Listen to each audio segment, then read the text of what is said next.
What If It's Cool is proudly brought to you by Respo Clothing. Feel like a champion by wearing the merch from all the stars, including Luke Resner, B Squared, Savannah Rowe, John Stop Action, Nova Nichols, The Cooters, and my personal favourite, Conflict Axiom. So feel like a champion by checking out Respo Clothing. They can be found on Facebook and on Instagram. Matt Earth Society presents Matt Mania 10, happening on Friday, 30th of August at the Tallboy and Moose, starting at 8 p.m. Entry is free, so make sure to check it out. Alpha Pro Wrestling presents Inevitable, happening on Saturday, September 21st at the Pipeworth Market. Ticket link is in the description. Make sure to check it out. MXW presents Collision Course, happening at the Horsham Show on Sunday, September 29th. Make sure to check it out.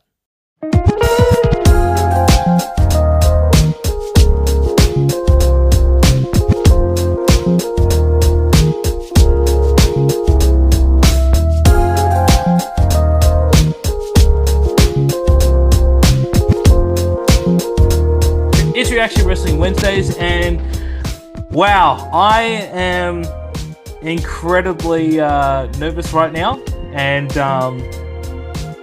yeah, I'm here with obviously my co-host as always, John Crossfire. Johnny, how you doing?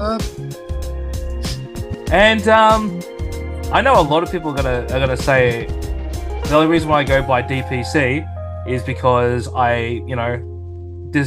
guest tonight is not only my friend, not only my kuya, but also someone who I look up to in every aspect of the wrestling industry.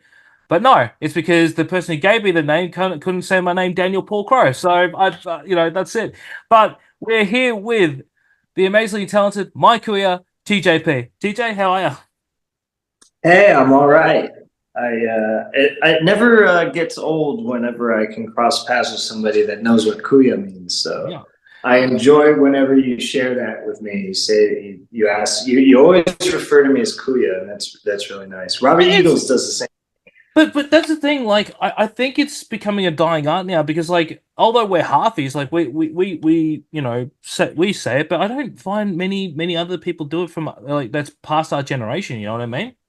We have to make it like a social thing, like how Oos is getting around for all the Samoan dudes. You know? Yeah. Well, I've been saying to my years ago, don't call me that. Well, years ago, you never heard people say Oos like in the streets. You know, that was like a very, very Samoan thing. Now it's like you hear it all the time. And we got to get kuya up there with that. Yeah, no, 100%. Like anybody who I meet who's Filipino now, who's older now, 100%. I say kuya. Like I don't know if you know Slade Mertz. I just recently found out he's a halfie as well. And I was like, "How old are you?" He goes, "Oh, we're about the same age." I'm like, "Oh, damn it, I can't call you kuya." He goes, "What?" And he's like, "Oh, you were gonna deal?" I'm like, "Of course I was, man. Like we gotta you gotta do that." But yeah, no, it's a part of our culture that I want to keep up in the tradition. Like even with my niece and nephews, I want them to call me Tito. I don't want them to call me uncle. Like call me Tito. Like that. That's right. Yeah. My boys, whenever I drop them at my mom's house, I tell them I try to get them to refer to her as Lola. So they might grow up thinking that her name is Lola. Oh no, I remember the one and only time I ever called my Lola grandma. My God, bang! It's Lolo. It's Lolo. You do not call me that. I went, oh my God. Yeah, sure, Lola. I'm not gonna do it anymore. Love her. God rest her soul. But oh my God, don't never call her grandma. She hated it. Johnny, what are we reacting to today? So TJ knows what match. We are reacting to Damian Slater versus our guest TJ Perkins from Explosive Pro Wrestling's Hell or High Water. I believe the video was uploaded in 2019. It was early 2019/late 2018 that it actually happened. I can't think of the actual date off the top of my head because that's the other side of the country. But I have watched this match once before. I literally was waiting for them to upload it, but it was many, many years ago. And between concussions and ADHD, I'm probably coming into this with fresh eyes. And obviously, TJP's here to walk us through it. So I'm very excited for this. Do you remember this match at all? I do a little bit. I remember it well in the sense of it happening. I'm trying to remember, if I remember some of the actual, play-by-play, moment by moment. Slater's a unique opponent for me. He's one of my favorite people in the wrestling business because he's so smart.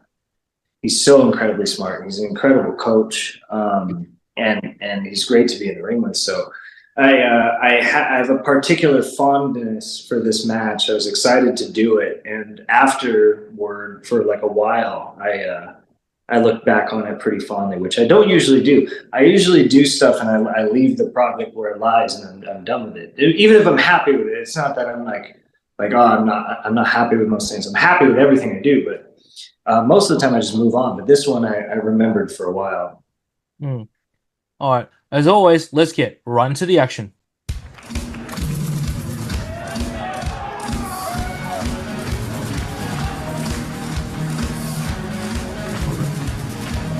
Get out of this right here to the music. Got to mute this because I know we're going to get demonetized if we keep holding the music there. This is gonna probably be the like fifth match of Damo's I've seen. I've seen him live twice, which is great. But because like we're here in Melbourne, it's a bit hard to see him because he doesn't always tour over here. Yeah, it's the same kind of thing in America. Like some people just like the coast to coast, I guess, viewership bias a little bit because you just don't get the same view traffic, depending on where you are. Oh well, he is a legend here in Australia.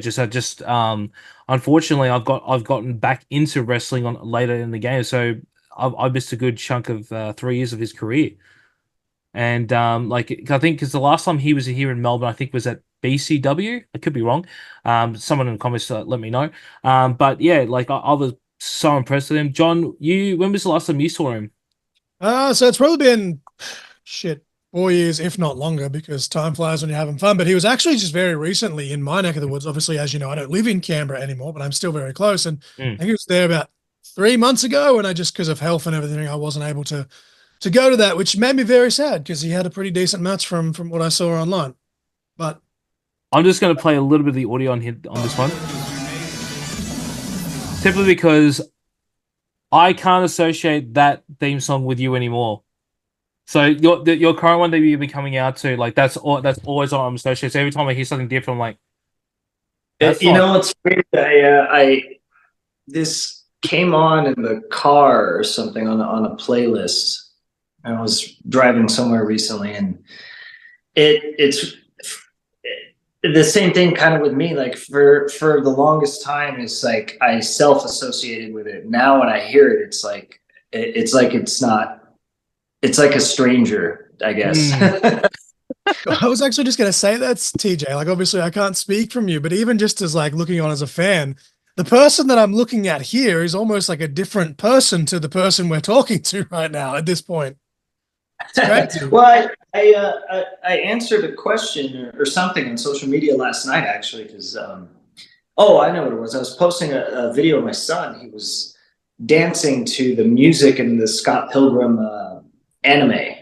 Oh yeah, I had the anime on in the house, and so I posted on social media because not a lot of people know I crafted the character in WWE based on Scott Pilgrim and Ready Player One.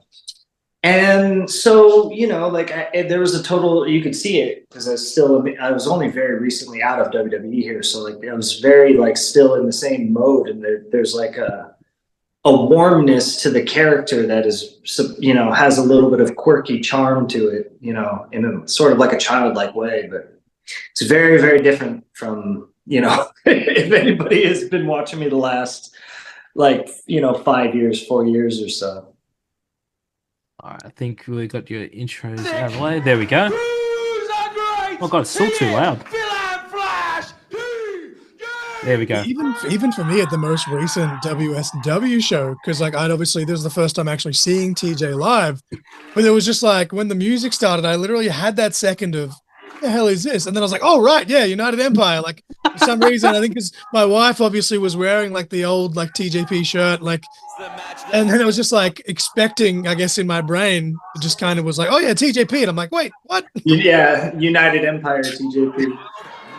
It's funny. There's like, eventually, at some point there will come a day where I'm no longer United Empire TJP, and then it's gonna be like so weird, like to think about me throwing the crowns up when whatever next is next, But It's like even on that tour, I know you did like you were United Empire, and then there was a couple of nights where you changed it up and you did the Aswang and you kind of went back and forth. So I was all out of sorts. I was like, who the hell is coming out right now? I'm like, oh right, that makes sense. These guys have not done well. I've touched ever since. He made multiple trips to the United States. These guys have gotten to know each other, trained together for so long. I love your attire here, like it's just like having all the Filipino colors there. That's probably my favorite outfit you've ever had. That the model for these pants was actually the old Shawn Michaels Broken Hearts. I just had them put the sun with the sun ring all over, so you could kind of see them with mixed in with some of the stars. The moment you say that, it makes so much sense. But if you hadn't have pointed that out, I just. Well, I didn't want to be too on the nose because Shawn was mentoring me at the time in WWE when I had them. So I didn't want to like. Did he know that? Did he know when you started wearing it? No, he didn't. I think maybe by the time I had started wearing them, I was seeing him a little bit less because this was more like the last year or so. I think I was there, but I didn't want to be too direct. That's a great example of because we all pay homage to people that we love, right? Like I know I'm obviously nowhere near the level of TJP, but I asked Chavo personally, hey, do you mind if I use the frog splash because Eddie was my hero? And he's like, yeah, sure. And that was my little tribute. But some people are so obvious with they're just ripping people's gears off and basically just changing the color or changing the name. So that's an awesome way that TJP in his own right, if you didn't even know, but he's paying homage to Shawn Michaels, but it's not obvious, and I like that it's not obvious. That's cool. Yeah, it's also like I had the gloves on too. That's where those came from. Admittedly, I got sick of having to tape my hands every day, so that was also the reason why. But yeah, I had the gloves and even the boots. Like the strapped up multi-strap boots that he used to have. And just a lot of little homages for him at the time because he was always a big inspiration to me growing up, and it's not every day that you grow up to be able to work directly with and learn directly from your hero. So I think it's worth mentioning though, and I think they did mention it maybe on social media in the build-up, but I don't think they really touched on it much in this match. But the whole crux of this match was Slater was eliminated in the first round of the Cruiserweight Classic. Obviously, TJP went on to win that and become the first champion in that. I just love that little touch that basically, even though he was eliminated in the first round, wrestling logic determines that it's TJP's fault that he didn't win the Cruiserweight title. Well, the other thing, and this was it's a little bit of an Easter egg for people that I guess had followed us long before even WWE is, he came through Los Angeles so long ago, and we were training partners at one point. He's so great at this, dueling on the mat. He's so good at this. And I think, we didn't know what the brackets were going to look like, but we had hoped to maybe get in and sort of be able to duel like this on the mat. I really think that there's probably,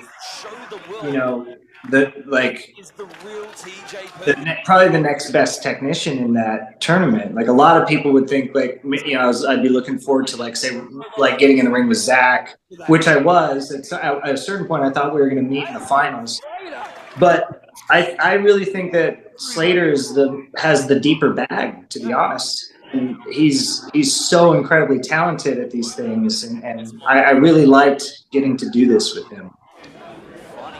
And I will say, just for the sake of obviously, we have TJP because he's Kuya, but this is more Australian based. For people that are wrestlers, sign up to Slater's Patreon because, I obviously don't. Once I have the funds, I will. But even just the free stuff that he's putting out on Instagram and YouTube with his World Beater Wrestling and the seminars and stuff, he does, very he has like all different kind of skill sets, but he does a lot of like just psychology breakdowns and stuff.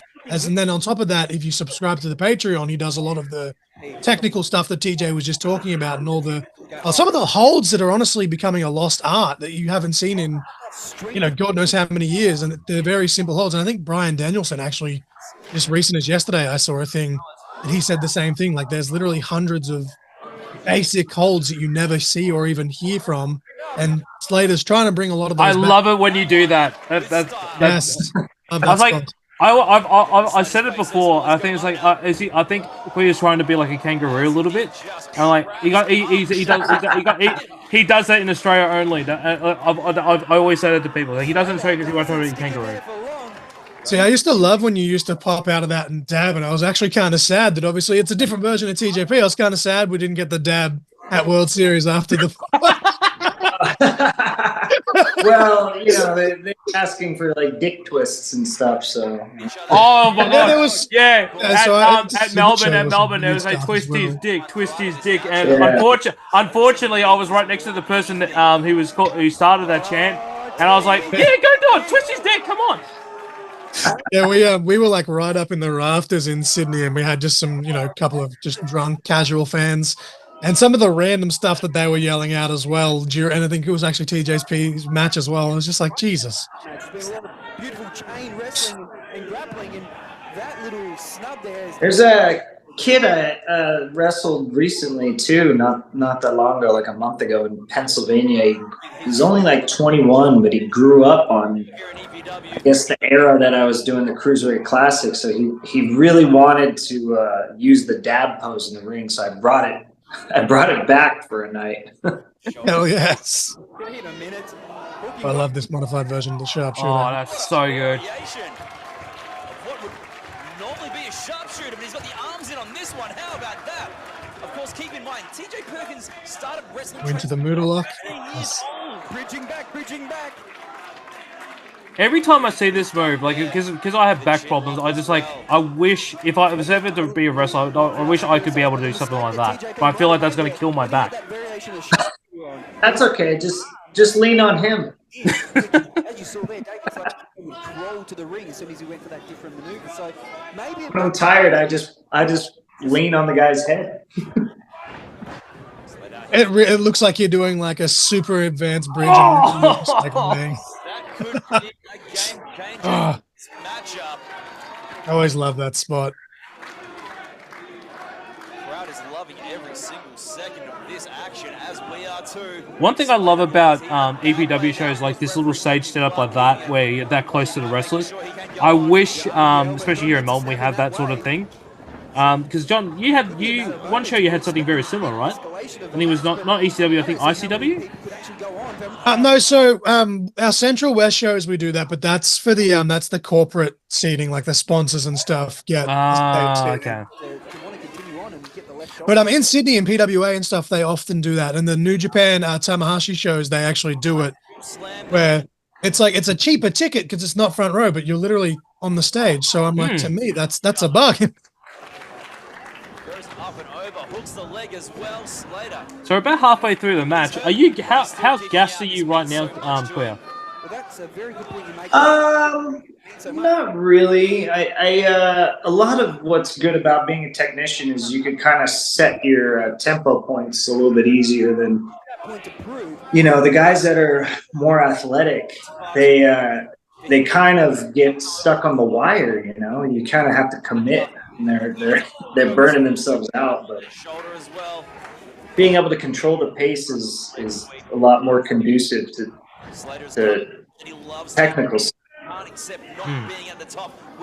That in its own right is impressive to me because, I guess probably the easiest word to describe your style would be a hybrid.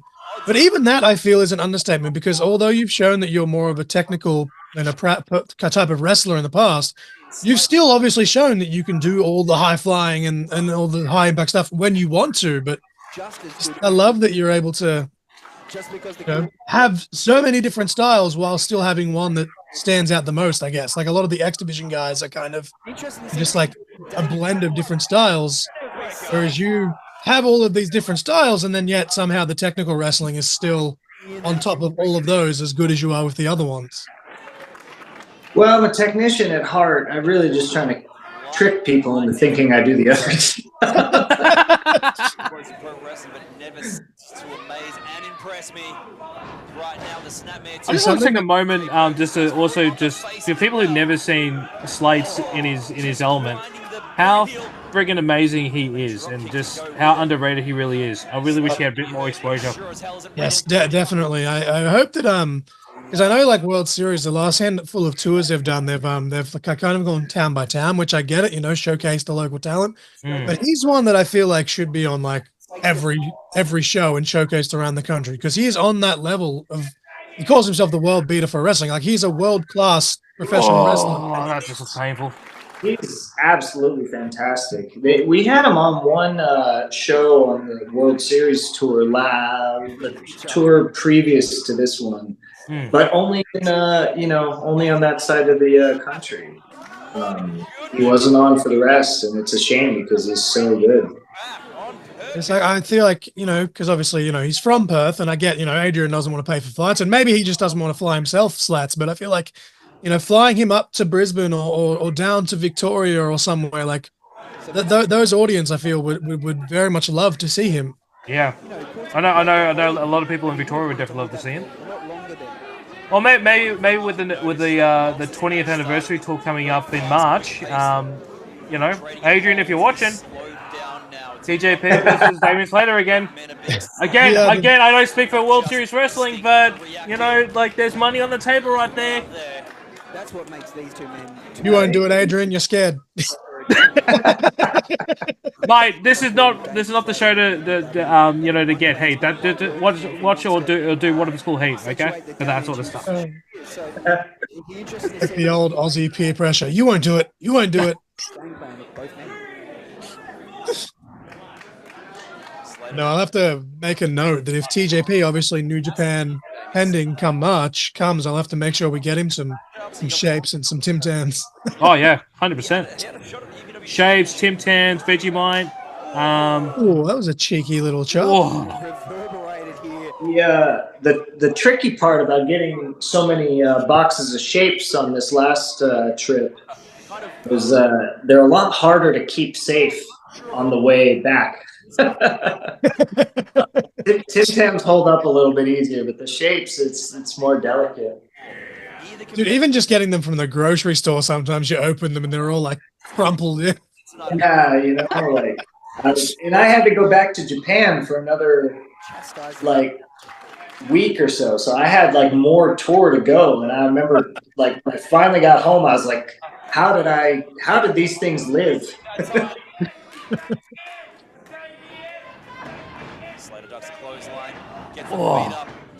Not to like mark out too much though, because we're trying to break this mat down. But actually, speaking of that tour, I do want to thank you, TJ, because like you took a lot of time out to talk to both myself and my wife in Sydney. And beautiful Regalplex, my God.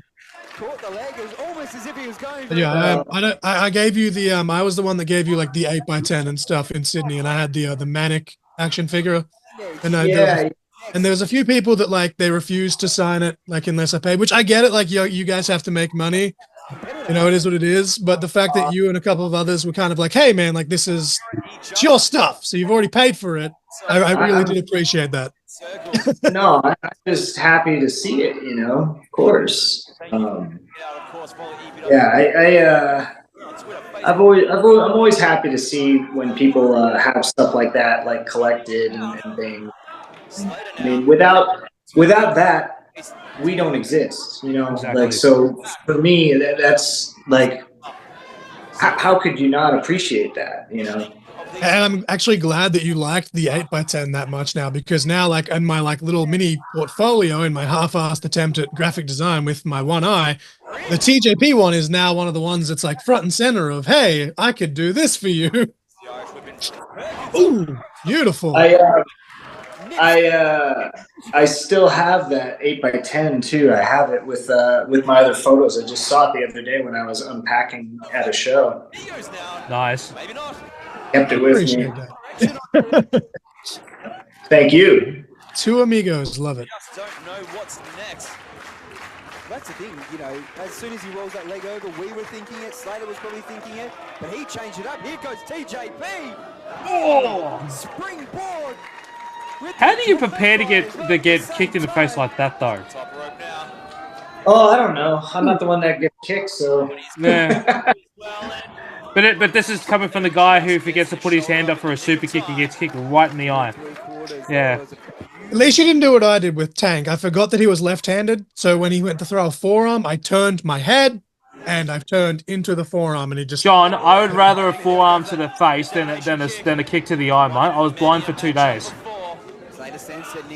It is worth mentioning that while TJP was over here for this, he did do the suplex show as well against Lynx Lewis, and Tyler Gunn actually adopted the wrecking ball dropkick off TJP after the seminar that they did.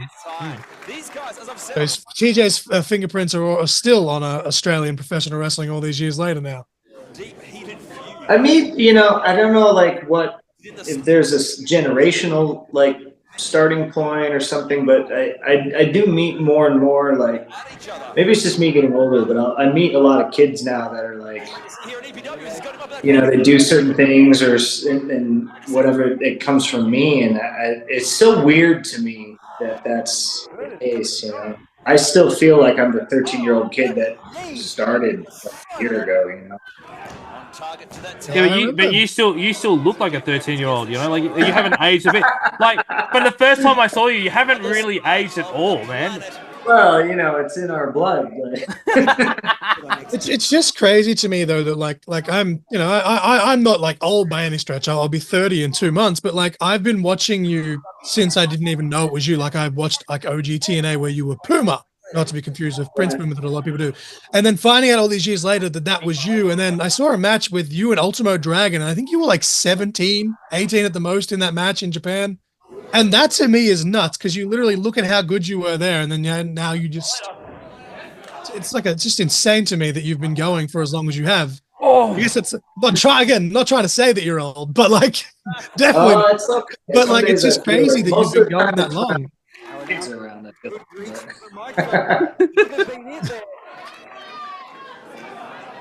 The one thing I love about Slater, and it's always been something I love about him, is that his facial expressions are always on point. Yes. Like, you know, whether he's being a heel, whether he's being a face, or whether he's in pain or not, like, he's just got the best expressions in the industry, hands down.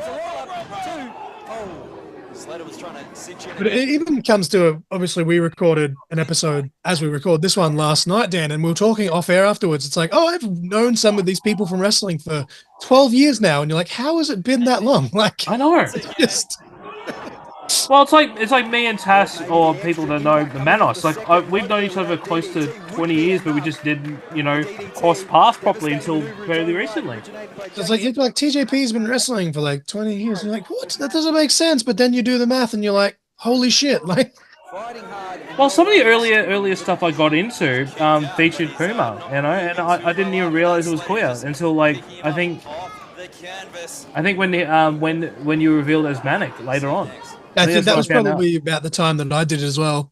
Yeah, and I mean, Puma was even kind of later into my career too. I mean, Puma was 7 years into my career. Oh wow! Yeah, I started in 1998. Going on or wrapping up year 26, I think. Jeez. Perkins now goes through. Perkins was aware of that himself, did not want to be up there. I should start about that. I mean, tell people I've been wrestling since like 2015. Nothing pretty about that. Oh, here we go. TJP. But it always feels every time you see a match of yours, and this is not me kissing your ass or anything, but it always feels like it's something fresh, you know. And how many people could say that who've been in the industry for that long who can still have that sort of fresh feel? You know what I mean? I think for me though, I think that's why, like, and again, like, I don't want this whole episode to just be me kissing TJ's ass, but like, I think that's why I'm such a big fan of what you do, because like for me, like, I'm a massive TNA has always been my favorite. Ooh, beautiful superplex. Oh, he's gonna float over into a three amigos. Oh, brainbuster. Beautiful. Beautiful. Like for me, I think that's why I was always such a fan, was because TNA, like the early days, was always my favorite company, and I always obviously loved the X Division, and we all know what that's done for the business. But I think beautiful detonation kick, but because you're so innovative, I think is what made you such a great fit for the X Division, and why I really got into the fandom. Beautiful ring awareness. Great officiating there, ring bell Mel. Because we're doing second screen here, occasionally I'll get like a inadvertent slow-mo shot of a move, and they've all been at sick points, like the middle of the brainbuster. Yeah, I got one just then on the detonation kick, like right as you kicked him, it was like, yeah, and I was like, dude, that was cool. You would think with technology being as advanced as it is now that we can get a continuous stream, you know what I mean? We both have terrible. Sure, I was hearing that. Technology's not our friend. Let's go Slater. Actually, that reminds me of something that I need to quickly ask TJ when we finish recording before I forget. Oh, beautiful European. Whoa. And again. Damn lefties always catch you, man. Yeah, do you know what's funny is I've never noticed. Hang on, why are the crowd booing you? Aren't you meant to be the face? I think that Slater's the hometown boy though, so it's kind of. Bugger. I've never noticed before that Slater's a lefty. So there you go. The amount of matches of his that I've watched, and I've actually watched this in the past. Ooh, Umber. Beautiful transition. So quick. Got him in a cross-arm breaker. Slater. He's got the STF locked in now. And it's At least TJ didn't do what I did. He was prepared for the left hand. EPW logo. Great ring positioning there by the world beater. EPW fans saying tap, tap, tap, tap. Slater earning their respect. They're wanting TJP to pound the mat 3 times here. You got that in deep too. That looks awesome. He's centimeters away. Slater drags him to the middle of the ring. Perkins is on. Wait. Oh my Back to God. the number. Heartbreaker. He's put in a lot of work for the arm and the shoulder of Slater in this matchup already. Both men going for broke with their holds here in this part of the matchup. Slater knows he needs the win. He wants his win so bad. Dragged him back to the center of the ring. Oh. There's nowhere to go here for Damian Slater. Oh wait, upright. Oh. TJP clutch. Nope, not quite. If you're going for that heel hook, we've seen TJ He's got win. the heel. He's got the knee bar. He's locking it in. He won the Cruiserweight Classic with a similar maneuver there. Are they allowed to mention the Cruiserweight Classic? Because like it's not part of the Fed. I mean, I think it's fine because it's just an indie show. Like it's not on like television. But even nowadays, people are getting a lot more lax with like the references, which I love. Like we're not silly. We know that other stuff is happening elsewhere. Oh, beautiful. That's one way to break up the TJP punch. Referee's got a hell of a frog splash. Oh, beautiful super kick. Better than my frog splash, that's for sure. Oh, beautiful. Inverted DDT. Oh, boo. I'm so glad we didn't get Slater on because I'll probably be egging him right now because they're going to win.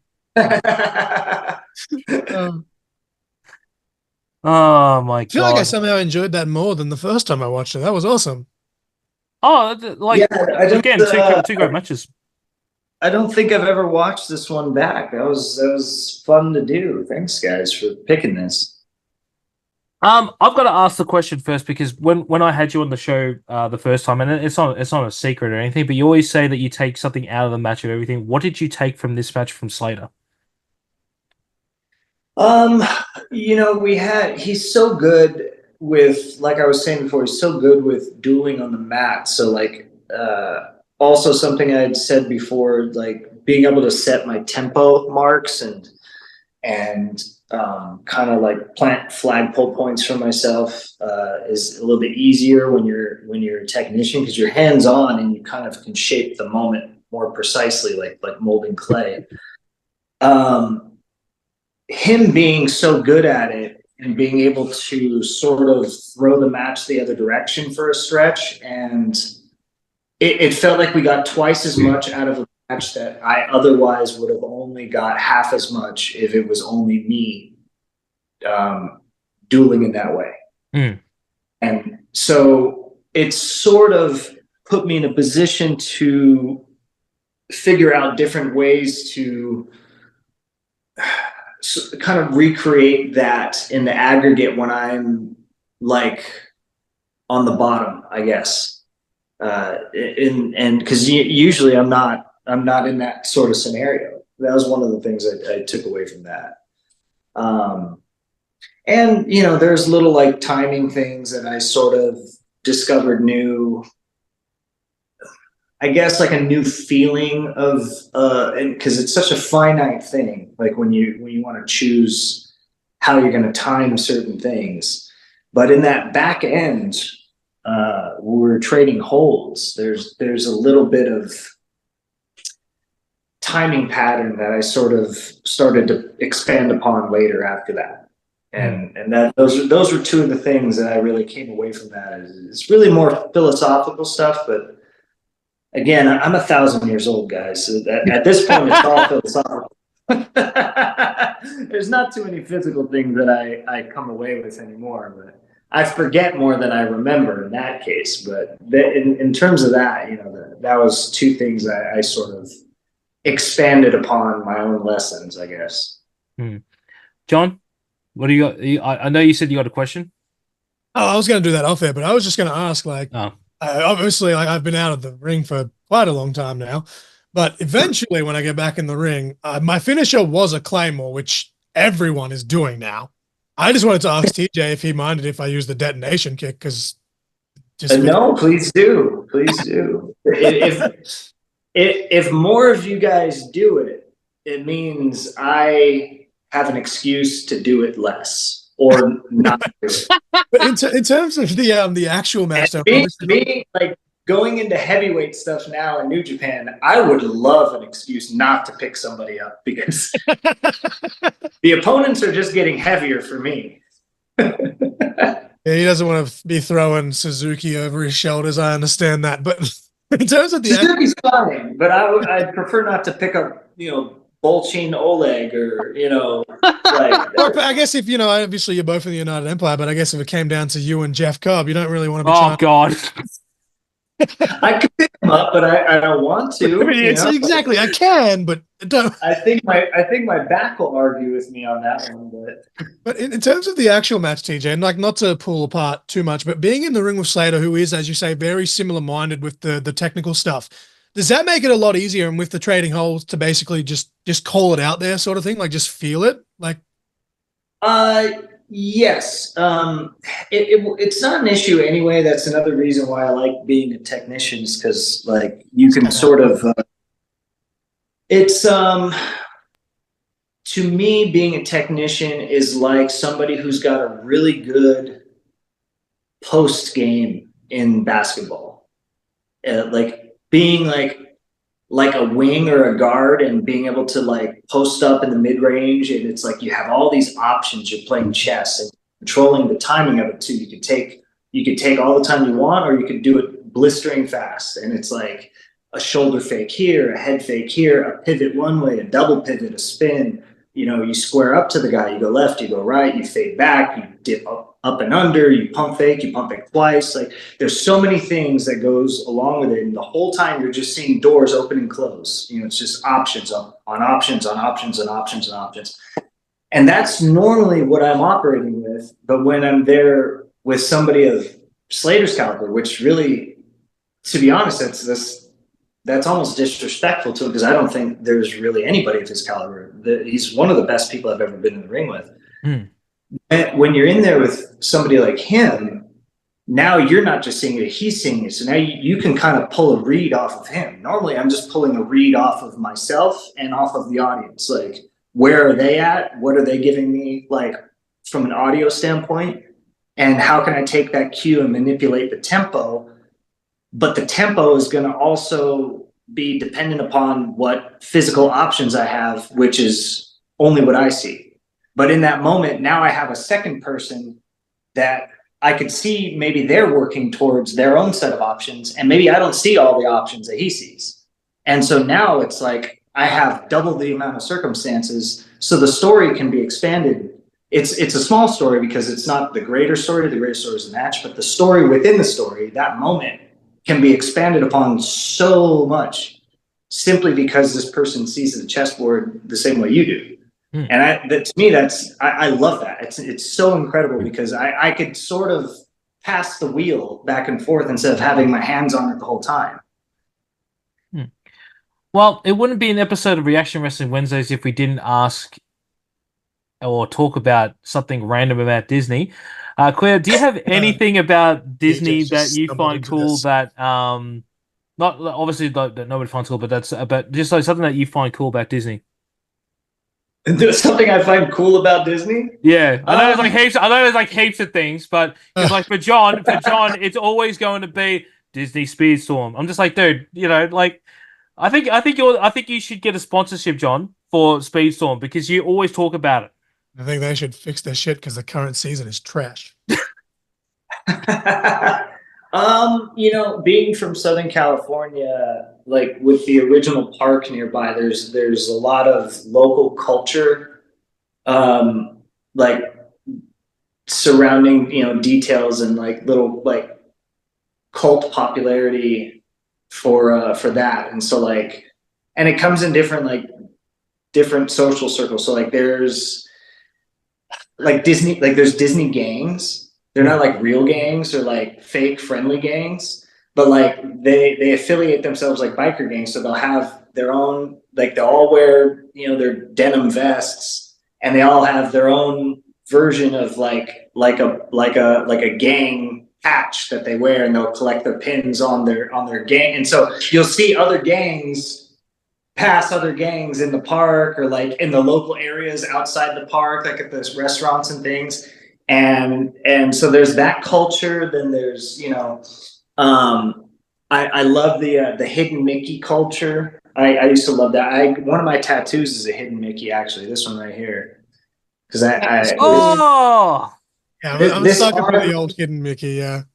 Yeah, this arm is all locations of, you know, places I've lived and things like that. And I needed something for Orlando when I was living in Orlando for a bit, and so I put a hidden Mickey around this palm tree, which is supposed to be for Tampa. So the Florida and Florida connection, I put the hidden Mickey. I like that, you know. I like this is kind of like a little bit macabre, but I like the gruesome kind of like lore with stuff like within the park, like deaths in the park and like hauntings in the park and things like that. Like there was a beheading on the riverboat. Yeah, and in Anaheim, you know, like it's kind of a gross interest, but it's fascinating to me, you know. I don't know. I'm actually going to look into that now. That sounds awesome. It's like being into true crime, you know. You see like you know, like these well-mannered guys and girls, like the nicest, quietest girl in like college will go home and watch these intense murder true crime docs. It's so funny. I used to hate true crime, and my wife she's just gotten me hooked now. Like she'll go to watch something, and it's gotten to the point where I'm like, no, you got to wait for me because I want to watch that too now. Yeah, anytime I'm hanging out with my wife, we only watch documentaries, and 9 out of 10 are somebody's murder. It always is. Like we're just getting through American Horror Story now, and there's one. I was going to say one of the things about, because we've talked about this previously about Disney stuff. Have you gotten into the horror version of the Disney stuff? So obviously we've had the two Winnie the Pooh, Blood and Honey ones. Bambi's about to come out. Does that interest you at all? The what? The Winnie the Pooh, Blood and Honey. Those horror movies that they made. Oh, no, I haven't. I've only seen that they exist. I'm behind on that. Oh, okay. Although it looks strange. So. I'll say this: if you're gonna watch it, going in thinking it's gonna be bad, and you actually will enjoy it. The first one, all I can say is unnecessary nudity, and the fact that no one really talks also is a little bit disturbing. But the second one, you'll never look at Tigger the same way ever again, or Owl. That's all I'm saying.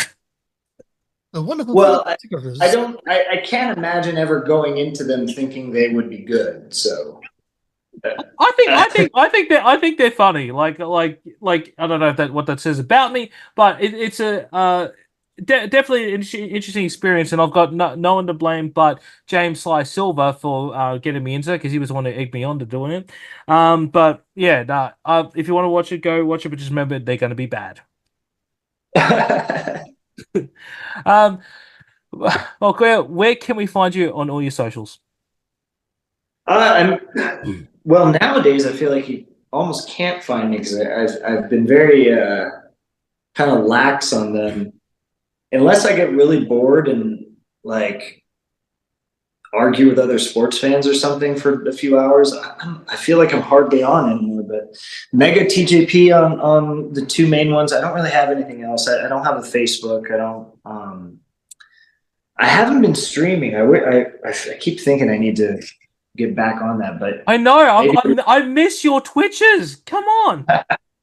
But yeah, my Twitch is also Mega TJP. But I don't know. Maybe this could be incentive for me to start again. But yeah, the socials Mega TJP is pretty much everything, and yeah, that's it. All right, beautiful. Well, with that being said, don't forget to like, share, and subscribe to this show, and enable those notifications to stay up to date whenever we post anything. If you can't wait for the next video, make sure to check out Corner Conversation and What If It's Cool. They can both be found on wherever you get your podcast. And until next time, we'll catch you on the next one. Peace. And also, damn it, John, I did it again. You didn't plug the sponsor. It's right there, Dan. It's right there. I'm sorry, Queer. All right, let's just quickly get it over with, because I know they're going to kill me. That's two episodes in a row now. You're even wearing the shirt. I know. You know, I was just gonna say, I was like, that's interesting. I wonder what that is there in the corner. Yeah.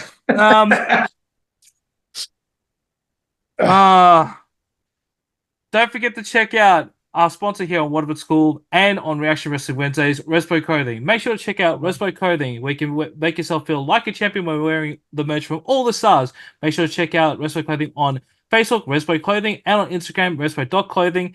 And with that being said, we'll catch you on the next one. Respo Clothing, don't cancel us as a sponsor. Peace. God, I'm an idiot.